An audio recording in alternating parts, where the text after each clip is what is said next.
नमस्कार दोस्तों, stock India YouTube channel में आपका हार्दिक स्वागत है। आप देख रहे हैं स्टॉक इंडिया यूट्यूब चैनल।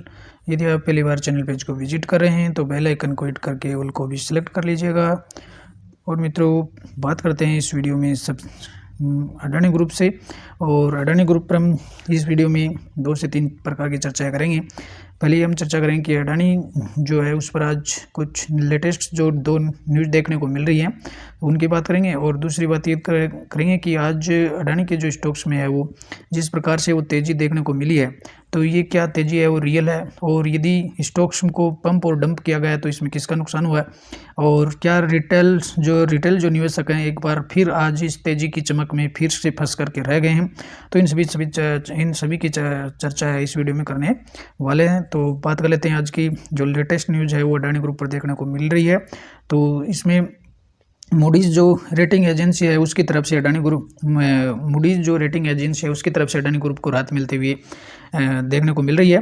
और मूडीज़ ने कहा है कि जो भारतीय जो कंपनी है, तो भारतीय जो बैंक है उन्होंने अडानी ग्रुप को ज़्यादा बड़ा कोई लोन नहीं दिया है। इस लिहाज से देखें तो भारतीय जो बैंक है उनकी कोई स्थिति में कोई विशेष वो फर्क नहीं पड़ने वाला है। तो ये जो बात है वो मूडीज़ की तरफ से कही है। तो मूडीज़ ने कहा कि अडानी ग्रुप के शेयरों में जो भारी गिरावट से भारतीय जो बैंक हैं उनकी जो स्थिति है वो सीमित लोन की है। तो इससे भारतीय जो बैंक है उनको किसी प्रकार का बड़ा जो खतरा है, या यूँ कहें कि बड़ा खतरा है उनको देखने को नहीं मिलेगा, क्योंकि भारतीय जो बैंक है, जो सभी जो बैंक है उनका जो लोन बुक है वो एक जो अपर जो लिमिट होती है उसके दायरे में दिया गया। तो मूडीज एजेंसी की तरफ से ये अडानी ग्रुप पर ये न्यूज़ देखने को मिल रही है। तो इससे अडानी ग्रुप को आज राहत मिलते हुए नजर आ रही है। दूसरी बात करें तो जेपी मोर्गन की, तो जेपी मोर्गन ने भी अडानी ग्रुप को बड़ी राहत दी है। और जेपी मोर्गन ने कहा है कि जो ग्लोबल जो इंडेक्स हैं उसमें अभी अडानी ग्रुप के स्टॉक्स है वो बने रहेंगे, और मौजूदा जो इंडेक्स नियमों के तहत अडानी जो ग्रुप की कंपनियां हैं और जो जेपी मोर्गन ग्रुप है उसके इंडेक्स के लिए एलिजिबल हैं। और इसलिए जेपी मोर्गन ने कहा है कि सिक्योरिटीज़ की सार्वजनिक रूप से उपलब्ध सूचनाओं और लिक्विडिटी की निगरानी वो जारी रखेगा। तो इन दोनों जो रेटिंग एजेंसियों की तरफ से अडानी ग्रुप को ये राहत मिलते हुए देखने को मिल रही है। और मित्रों, बात कर लेते हैं आज अडानी एंटरप्राइजेज की। तो अडानी एंटरप्राइजेज की बात करें तो आज इसमें 15% से ज़्यादा की है वो तेज़ी देखने को मिल रही है। और तो ये जो तेज़ी है, क्या रियल में अभी स्टॉक्स ऊपर ही जाएगा और या फिर भी पंप डंप किया जाएगा? तो मित्रों, अगर कल से देखें तो इसमें स्टॉक्स में प्रारंभ शुरुआत में है वो एक बड़ी है वो तेज़ी है, सरप्ले इसमें रिकवरी देखी गई है। और ये रिकवरी जो देखी गई है ये जो स्टॉक्स का जिन्होंने भी परचेज किया है, जिन्होंने भी खरीदा है, वो कोई घर लेकर नहीं कर गए। ये ट्रेडर लोगों का कार्य है कि ट्रेडर्स ने शुरुआत में स्टॉक्स को है वो पंप किया, और पंप करने के बाद में उसके बाद में देखेंगे कि आप यहाँ से इसमें और कंसोलिडेशन की स्थिति के बाद में और जो ट्रेडर्स थे उन्होंने अपना ट्रेड किया और उसके बाद में वो आराम से बैठ गए। और देखिए तो उसके बाद दिन भर वो इस यहाँ कंसोलिडेशन की स्थिति में देखने को मिलता है। और इस तेज़ी, ये जो बड़ी तेज़ी है वो ट्रेडर्स के द्वारा स्टॉक्स में को जो पंप किया गया पहले, और पंप करने के बाद में इसको यहाँ डंप कर दिया गया, और स्टॉक उसके बाद में दिन भर वो कंसोलिडेशन की स्थिति में रहा।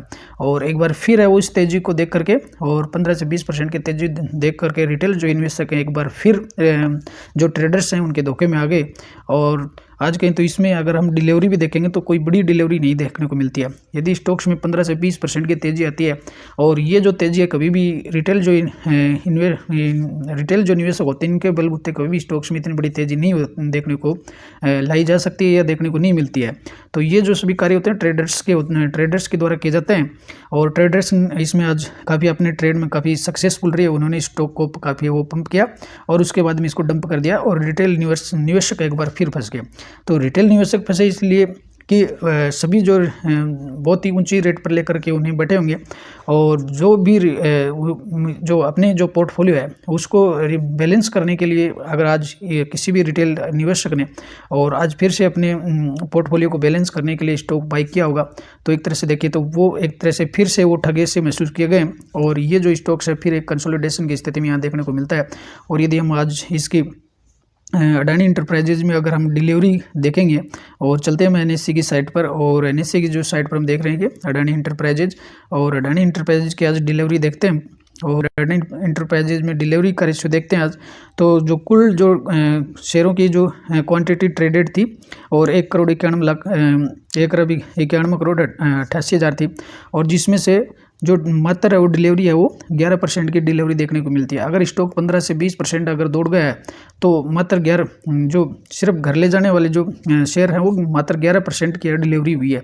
बाकी के अगर देखें तो इतनी बड़ी जो तेज़ी है वो मात्र है वो रिटेल निवेशकों से इतनी बड़ी तेज़ी नहीं लिया जा सकती।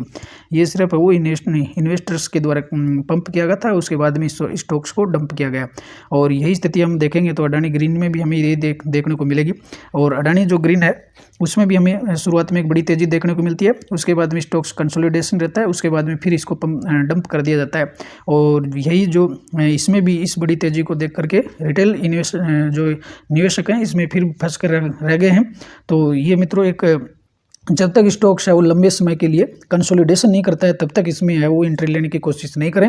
आप फिर एक बार डिटेल निवेशक है वो ट्रेडर्स के धोखे में आ जाएंगे और अब फिर एक बड़े समय के लिए आप इसमें फंस कर रह जाओगे। इसलिए इस तरह की जो तेज़ी है वो अडानी स्टॉक्स में देखने को मिल रही है, इनसे दूर रहें और फिलहाल स्टॉक्स को कंसोलिडेशन करने दें। उसके बाद में विचार करें कि कोई नई क्वांटिटी ऐड करनी है या नया इसमें फ्रेश है वो फ्रेश बाइंग भी करके चलनी है।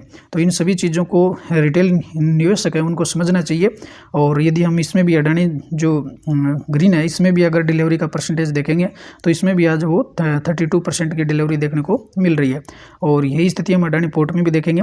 और 11 बजे का जो टाइम है, 11 बजे से पहले का जो समय इसमें एक बड़ी तेजी है स्टॉक्स में लाई जाती है। उसके बाद में सभी जो स्टॉक्स है उनमें एक कंसोलिडेशन है और उसके बाद में इनको डंप करते हुए देखने को मिलता है। तो यही और डिलीवरी का रेशियो अगर हम इसमें भी देखते हैं तो डिलीवरी का जो रेशियो है वो 26% है, वो डिलीवरी है 26% देखने को मिल रही है। यानी डिलीवरी काफ़ी लो डिलीवरी है लेकिन स्टॉक्स में तेज़ी है, काफ़ी बड़ी तेज़ी देखने को मिलती है। ये सेम स्थिति हम अडानी विलमार में भी देखेंगे।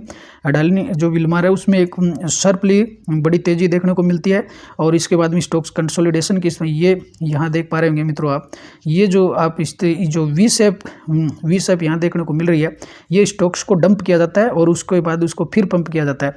तो इसमें 5% की बड़ी तेज़ी देखने को मिल रही है। तो ये मित्रों कोई स्टॉक्स में जो बड़ी तेज़ी है ये एक छलावा हो सकता है। तो ये इस छलावा या बड़ी तेज़ी की जो चमक है इसमें न फंसें और जब तक स्टॉक्स लंबे समय तक कंसोलिडेशन नहीं करता है तब तक इनमें एंट्री लेने की कोशिश नहीं करें। और यदि हम सभी स्टॉक्स को हम देखते हैं तो इसमें भी अगर डिलीवरी का परसेंटेज अगर हम देखेंगे कोई बड़ी डिलीवरी नहीं आता, 30% की डिलीवरी देखने को मिलती है। और यदि हम बात देखेंगे अंबुजा सीमेंट की, हालांकि अंबुजा सीमेंट है वो डेप्ट फ्री है और इसमें कोई ग्रुप ने कोई गिरवी शेयर भी नहीं रखे हैं, लेकिन फिर भी इनमें जो बड़ी तेज़ी है वो यहाँ तेज़ी देखने को मिलती है। और सभी जो स्टॉक्स है इनका चार्ट का पैटर्न है वो सेम देखने को मिलता है। और यदि इसमें भी हम डिलीवरी का परसेंटेज देखेंगे तो डिलीवरी का जो परसेंटेज हमें 31% डिलीवरी देखने को मिलती है। और यही जो अडानी के जो स्टॉक्स थे सभी की एक ही पोजीशन है, वो एक ही चार्ट देखने को मिल रहा है सभी में, अडानी ट्रांसमिशंस। और अडानी ट्रांसमिशंस में भी अगर हम इसका डिलीवरी का देखेंगे परसेंटेज तो डिलीवरी इसमें 29% की रही है। यानी हर जो स्टॉक्स है उसमें 31% से लो ही डिलीवरी देखने को मिलती है। और यदि हम अडानी पावर की बात करें तो अडानी पावर स्टॉक देख लें अडानी पावर, और अडानी जो पावर है इसमें भी अगर अपन डिलीवरी का परसेंटेज देखते हैं तो 32% का डिलीवरी देखने को मिलता है। और यदि सेम स्थिति हम एसीसी सीमेंट में भी देखेंगे तो डिलीवरी का परसेंटेज है वो मात्र 23% है, वो 23% डिलीवरी है वो देखने को मिल रही है। और यही जो सेम सभी जो स्टॉक्स हैं अडानी के जो सभी स्टॉक्स हैं उनमें अगर देखें तो जो तेज़ी का जो पैटर्न है इसमें जो सभी में एक ही पैटर्न देखने को मिलता है। और 11 बजे के आसपास में स्टॉक्स में एक कंसोलिडेशन रहता है, उसके बाद में सभी जो स्टॉक्स हैं उनको एक डंप किया जाता है। तो मित्रों रिटेल जो निवेशक है सचेत रहें और इसमें जो ट्रेडर लोग एक बड़ा ट्रेडर जो है उनका एक बड़ा खेल चलता है। स्टॉक्स में इनको पहले पंप किया जाता है उसके बाद में और उनमें डंप भी देखने को मिलता है। तो इसमें अगर आप इसमें एवरेज करें या बाई करें जब भी करें तो इसमें जब तक अडानी के जो स्टॉक्स हैं ये जो मामला है पूरी तरह क्लियर नहीं हो जाता है तब तक स्टॉक्स में आप बाई नहीं करके चलें। और या इसमें कोई तेज की अडानी के जो स्टॉक्स हैं कि फिर बड़ी एक इनमें तेज़ी आएगी, रॉकेट बन जाएंगे, फिर कभी मिलेंगे नहीं डाउन में, तो ऐसा विचार नहीं हो सकता। ये शेयर मार्केट है, इसमें अप और डाउन चलता ही रहता है। तो इनमें फिर जो बड़ी तेज़ी है तो इनको देख करके और इनको फ्रेश जो बाइंग और जब भी स्टॉक्स है वो लंबे समय तक कंसोलिडेशन में नहीं रहते हैं, तब तक इनमें बाई करने का विचार त्याग दें, और नहीं तो इसमें बड़ा लॉसेज भी वो देखने को मिल सकता है। तो मित्रों, आज का जो वीडियो था इसी पर था, रिटेल निवेशकों की हितों के लिए, और इस वीडियो में इतना ही, और अगले वीडियो में फिर मिलते हैं। तब तक के लिए नमस्कार।